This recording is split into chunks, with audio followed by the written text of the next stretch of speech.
Hello, good morning. It is November 15th, 2022. It's going to be the first video of many. I want to do 50 videos and it's for training purposes. Today what we're going to do is wheel bearing replacement for a 2012 Dodge Challenger. Okay, this is what the bearing looks like. The wheel attached to this, and this fits inside the steering assembly. Okay, this is the bearing itself. Requires no grease. This is the old one that came off. Okay, it's bolted on. It has. Here's a shot of the brand new one on the left and the old one on the right. Okay, here's a shot of the vehicle. What I did is I jacked up the vehicle so both front tires were in the air. Okay, then this is the one I found to be bad, and I moved both tires around and found there to be a lot of play in the passenger side tire. Okay, here's a close-up shot of the exposed tire. It's been dismantled. The old one's been taken off. That's the fitting for the hub to fit into. It has 3 bolts.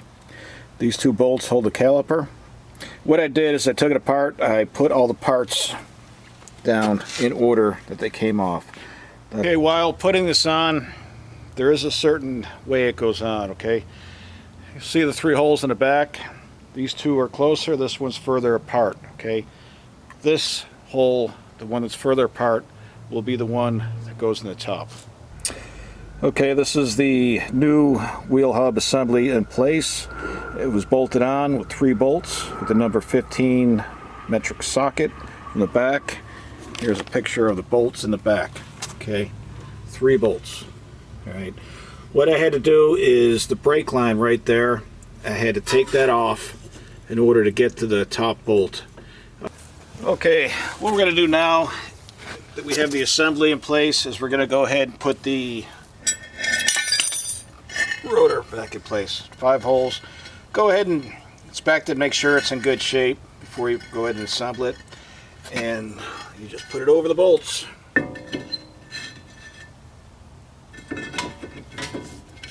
That's it. Do next is we're going to install the bracket that holds the brake caliper in place. It has 2 bolts in the back. I take these out and it will fit. It's hard to see back here. It'll fit back in place, and you screw the bolts in and you tighten it up. Okay, it takes a 13/16 socket. 13/16. I have the bracket for the caliper, brake caliper in place. Okay, next thing we're going to do now after this is to take the disc brakes and insert them in the caliper on both sides. Okay, this one goes here and then another one goes on the other side. We put the disc brakes back in place. We got the brake caliper in place. On the back there's 2 screws that hold the caliper in place. Okay, it takes a number 13 socket.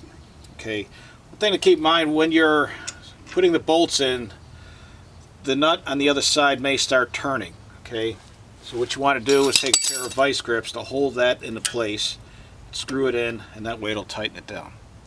I'll have everything back into place. What we're going to do now is take the tire and reinstall the tire. Okay, you can see there that we have the caliper in place and tire installed now. Put it down there, like I said, it was 7/8 lug nut on a socket, or you'd use your wrench that comes with the car. So what we're going to do now is lower the car. We're going to take it for a ride and see how it worked. Before we lowered it, I checked the front end alignment and we're good there. There's other videos that show you how to do that.